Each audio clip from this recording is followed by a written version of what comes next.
Hey guys, welcome back to my channel. आज है हमारा topic finance, understanding the basics of money management, presented by Aakriti Beniwal. तो finance हमारा क्या होता है? Anything related to money is called finance. ठीक है, कुछ भी आपका पैसे से रिलेटेड चीज है ना, उसको आप फाइनेंस बोलेंगे। Finance mean managing money, money को आपको मैनेज करना फाइनेंस कहलाता है। It includes earning, saving, investing and spending. इसमें आता है आपका कमाना, बचाना, इन्वेस्ट करना और उड़ाना मतलब यूज करना पैसे का। Important for individual, businesses and governments. ये सबके लिए इंपॉर्टेंट है, इंडिविजुअल के लिए भी, सिर्फ एक इंसान के लिए भी, एक बिजनेस के लिए भी और एक सरकार के लिए भी। Type of finance, there are like basically 4 type of finance, but there are only 3 return. I will tell the 4th one in the end. Personal finance, व्यक्ति वित्तीय। पर्सनल फाइनेंस क्या होता है ना, उसमें बजटिंग, सेविंग और लोन्स आता है। मतलब अपने डेली लाइफ का, एक इंसान का पैसे का मैनेजमेंट, जैसे सैलरी, सेविंग, इन्वेस्टमेंट, बजटिंग और यही लोन लेना। एग्जाम्पल है अपनी सैलरी के बिल्स देना, बचत करना, लोन लेना, इन्वेस्टमेंट लेना, इंश्योरेंस लेना। कॉर्पोरेट फाइनेंस है कंपनी वित्तीय, कंपनी के पैसे का मैनेजमेंट, फंड्स का अरेंजमेंट है ना, इन्वेस्टमेंट, प्रॉफिट, ये सब आपका कॉर्पोरेट फाइनेंस में आता है। एग्जाम्पल है कंपनी को नए मशीन खरीदने थे, उसके लिए उन्होंने लोन, खरीदने के लिए उन्होंने लोन लिया या फिर शेयर मार्केट से पैसा लिया। ठीक है, फिर आता है पब्लिक फाइनेंस। पब्लिक फाइनेंस होता है गवर्नमेंट का, सरकारी वित्तीय, गवर्नमेंट के पैसे का मैनेजमेंट, जैसे टैक्स कलेक्ट करना, पब्लिक वेलफेयर स्कीम चलाना, इंफ्रास्ट्रक्चर बनाना, ये पब्लिक फाइनेंस का हिस्सा है। जैसे एग्जांपल है सरकार ने का रोड बनवाना और एजुकेशन पे खर्चा करना। ठीक है, चौथा आता है आपका इंटरनेशनल फाइनेंस। ठीक है, वो यहाँ पे लिखा नहीं है बट मैं बता रही। अंतरराष्ट्रीय वित्तीय, अलग अलग देशों के बीच ना पैसा जो है वो, उसका पैसे का लेन देन होता है। ठीक है, एक सेकंड में यहाँ पे लिख देती हूँ, अच्छा लगता है ये लिखना।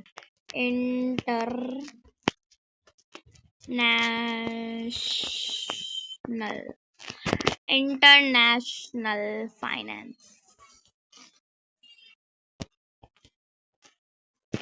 ठीक है, इंटरनेशनल फाइनेंस, अलग अलग देशों के बीच ना पैसों का लेन देन होता है। ठीक है, फॉरेन एक्सचेंज, इंटरनेशनल ट्रेड या ग्लोबल इन्वेस्टमेंट। ठीक है, जैसे एग्जांपल लो, इंडिया से यूएस को एक्सपोर्ट करना है और पेमेंट लेना है, तो ये इंपोर्ट एक्सपोर्ट, ग्लोबलाइजेशन, इन सब में अंतरराष्ट्रीय फाइनेंस, अंतरराष्ट्रीय वित्तीय, सॉरी, इंटरनेशनल फाइनेंस आता है। ठीक है, इसको हम हटा देते हैं।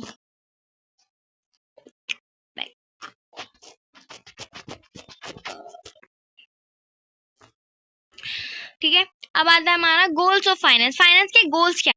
पहला आता है हमारा ensure enough funds are available, मतलब हर वक्त इतने पैसे अवेलेबल होने चाहिए कि जरूरत पड़ने पर काम चल सके। ठीक है, जैसे आपके पास कैश या इजी टू गेट पैसे हो ताकि बिजनेस या पर्सनल जरूरत पूरी हो जाए। ठीक है, पैसे की कमी ना हो, हमेशा पैसा रेडी रखो, ये चीज है इसका simple. Maximize returns on investment, मतलब जो भी पैसा तुम इन्वेस्ट करते हो ना, उससे जितना हो सके ज्यादा फायदा मिलना चाहिए। सिंपल बताऊं तो अपने पैसों को अलग जगह लगाओ जहां ज्यादा प्रॉफिट हो, जहां ज्यादा मुनाफा हो, फायदा हो। मिनिमाइज रिस्क, मतलब इन्वेस्टमेंट्स या फिर फाइनेंशियल डिसीजंस ऐसे हो जो ज्यादा नुकसान का चांसेस ना लाए, जिससे चांसेस जो है आपके कम हो जाए, पैसे का लॉस होने के चांसेस जो है वो कम हो जाए। सिंपल है, ऐसे इन्वेस्टमेंट चुनो जिसमें रिस्क कम और सेफ हो। इंश्योर फाइनेंशियल स्टेबिलिटी, इसमें है कि मतलब है कि तुम्हारी फाइनेंशियल सिचुएशन ऐसी हो कि कोई बड़ी फाइनेंशियल प्रॉब्लम ना आए, पैसे का अच्छा बैलेंस बना रहे जो इमरजेंसीज को हैंडल कर सके, है ना। सिंपल है कि पैसे का इतना लाइक इतने स्ट्रॉन्ग हो कि प्रॉब्लम से डर ना लगे। ठीक है, मतलब हमने 4 चीजें इसमें बस, कि पैसे कभी खत्म ना हो, पैसे से ज्यादा फायदा कमाओ और नुकसान कम से कम रखो, और पैसे की हालत जो है वो मजबूत रखो, मतलब अगर आपको कभी भी लाइक चाहिए तो आपके पास अवेलेबल हो। पर्सनल फाइनेंस, पर्सनल फाइनेंस में हम आते हैं तो मैनेजिंग इंडिविजुअल और फैमिली मनी, आपका मतलब आपका पर्सनल या फिर फैमिली मनी को ही मैनेज करना आता है पर्सनल फाइनेंस में, जिसमें आपका इनकम और एक्सपेंस आता है।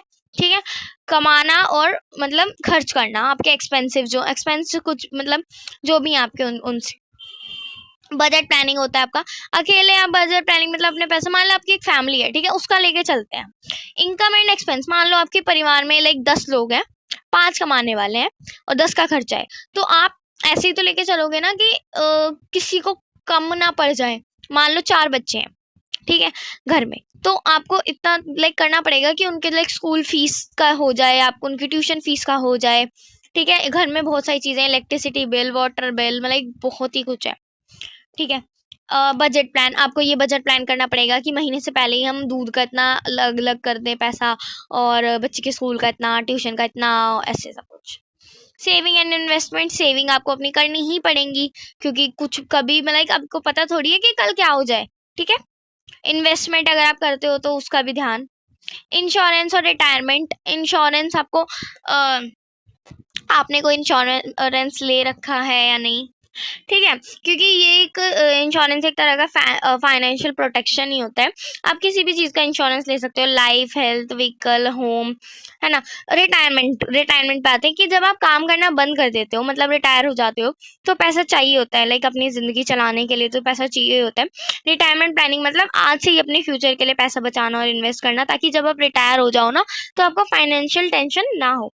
इसमें fix deposit, pension plans, mutual funds, NPS मतलब नेशनल पेंशन स्कीम जैसे ऑप्शंस आते हैं, ठीक है। इसके फायदे हैं कि फाइनेंशियल इंडिपेंडेंस मिलती है, मेडिकल इमरजेंसीज और डेली खर्चे आसानी से मैनेज हो जाते हैं, स्ट्रेस कम होता है फ्यूचर को लेके, ठीक है। कॉर्पोरेट फाइनेंस में आता है how companies manage money, company कैसे मैनेज करती है अपनी मनी, मतलब रेजिंग कैपिटल, लोन और share, making investment, managing profit and risk. मतलब raising capitals, loans and shares, companies को अपना बिजनेस चलाने के लिए लाइक पैसे की जरूरत तो होती है ना, ये पैसा वो 2 तरीके से इकट्ठा करती है, लोन से और शेयर से, या फिर मतलब कैपिटल जो मतलब मालिक है उसका पैसा, ठीक है। लोन्स बैंक या फाइनेंशियल इंस्टीट्यूशन से उधार लेना, शेयर्स अपने बिजनेस के कुछ हिस्सा मतलब शेयर बेचकर पैसे लेना, जिसे इन्वेस्टर्स खरीदते हैं, मतलब बिजनेस ग्रो करने के लिए ना फंड कलेक्ट करना होता है ये। मेकिंग इन्वेस्टमेंट, जो पैसा कंपनी के पास होता है ना, उसे अच्छे प्रोजेक्ट्स या फिर नए बिजनेस अपॉर्चुनिटीज में लगाना। इसका लाइक मोटिव ये होता है कि कंपनी का जो प्रॉफिट है ना वो बढ़े और लॉन्ग टाइम तक ग्रोथ वो अपनी सिक्योर करते हैं, जैसे नए मशीन खरीदना, नए प्रोडक्ट लॉन्च करना या रिसर्च में इन्वेस्ट करना, ताकि उनका आने वाला जो कल है वो उसमें उनको फायदा हो सके, ठीक है। Managing profits and risk, companies को अपने प्रॉफिट में अपने प्रॉफिट को अच्छी तरह से मैनेज करना होता है, ताकि वो आगे तक सस्टेनेबल रह पाए। साथ ही बिजनेस के रिस्क मतलब नुकसान के जो चांसेस हैं उसको समझकर उन्हें कंट्रोल करना भी जरूरी होता है। रिस्क हो सकता है मार्केट को बढ़ाने में, क्योंकि कंपटीशन और फाइनेंशियल प्रॉब्लम्स आ सकती हैं, इसीलिए कंपनीज स्ट्रेटेजिक प्लानिंग करती है, अपनी अच्छे से प्लानिंग करती है, ताकि आने वाले कल में प्रॉफिट बढ़े और लॉस कम हो, ठीक है। पब्लिक फाइनेंस मतलब गवर्नमेंट कैसे डील करती है और स्पेंड और इनकम गवर्नमेंट की कैसे चलती है। टैक्स कलेक्शन कैसे गवर्नमेंट के पास पैसा आता है।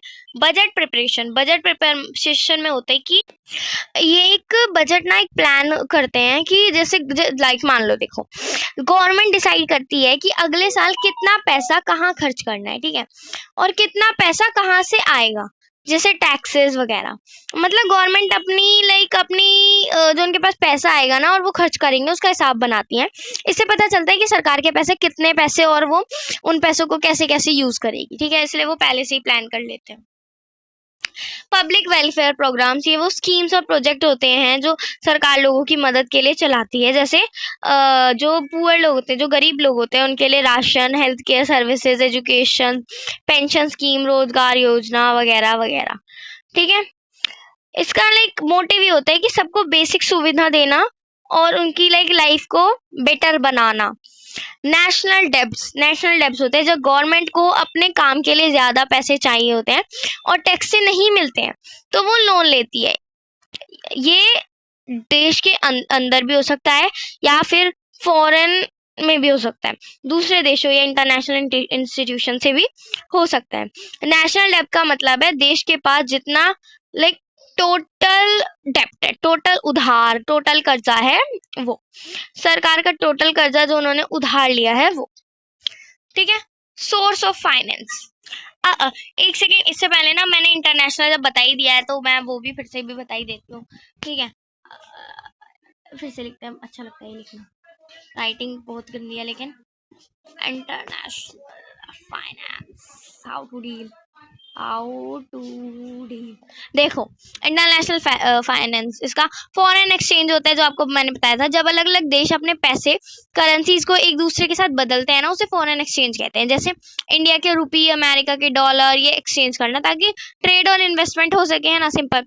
क्रॉस बॉर्डर इन्वेस्टमेंट और ट्रेड, कंपनीज और गवर्नमेंट अपना पैसा दूसरे देश में इन्वेस्ट करती है, या फिर गुड्स और सर्विस का लेन देन ग्लोबलाइजेशन के जरिए होता है। इससे ग्लोबल बिजनेस बढ़ता है और इकोनॉमीज कनेक्ट होती हैं, ठीक है।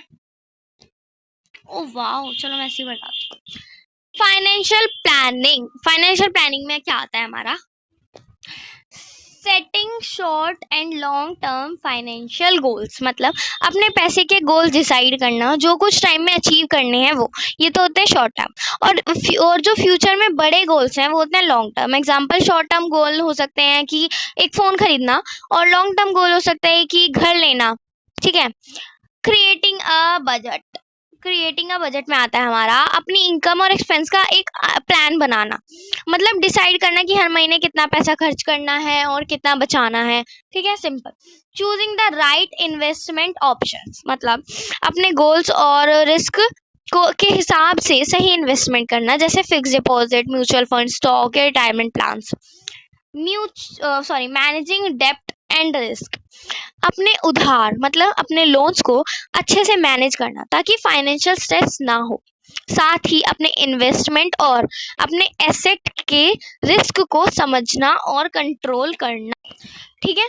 मैं फिर से बता देती हूँ, अपने इन्वेस्टमेंट जो आप इन्वेस्ट कर रहे हो और आपके जो एसेट्स हैं उनके रिस्क को समझना और उसके हिसाब से उन्हें कंट्रोल करना। अब एसेट्स यूज कर ही लिया है मैंने, वर्ड्स तो बता ही देती हूँ मैं इसका मतलब। एसेट्स, राइटिंग बहुत खराब है। एसेट्स ना वो चीजें होती हैं लाइक जो आपके पास होती हैं और जिनसे आपको फाइनेंशियल वैल्यूज या फायदा मिलता है, यानी जो चीजें आपकी प्रॉपर्टी हो सकती हैं या फिर वो जिनका आप यूज कर रहे हो, ठीक है। मतलब एग्जांपल है कैश, ठीक है, घर, जमीन, ठीक है, गाड़ी, ये भी एसेट है आपका। स्टॉक, म्यूचुअल फंड, ये भी आपका इन्वेस्टमेंट है, सॉरी एसेट्स है, सॉरी हाँ, इन्वेस्टमेंट भी आपका एसेट है ना। ज्वेलरी, ये आपका एसेट है। बिजनेस इक्विपमेंट या मशीनरी भी आपका एसेट है। मान लीजिए आप मान लीजिए किसी की चाय की ठेली है तो उसका जो गैस है, गैस स्टोव है, वो उनका एसेट हो गया, ठीक है। ये सब कंक्लूजन क्या बनता है हमारा, finance is about making smart money decision. Finance simple है कि आप स्मार्ट मनी में डिसीजन लेना आपका फाइनेंस कहलाता है। It is useful in personal life, business and government, ये सबके लिए इंपॉर्टेंट है, पर्सनल लाइफ के लिए भी, हमारी बिजनेसेस के लिए भी और गवर्नमेंट के लिए भी। Good financial planning leads to secure future. आज से अगर आप अच्छी प्लानिंग करोगे ना फाइनेंशियल, तो आपका सिक्योर फ्यूचर आपको बहुत फायदा होगा। Thank you for watching, guys.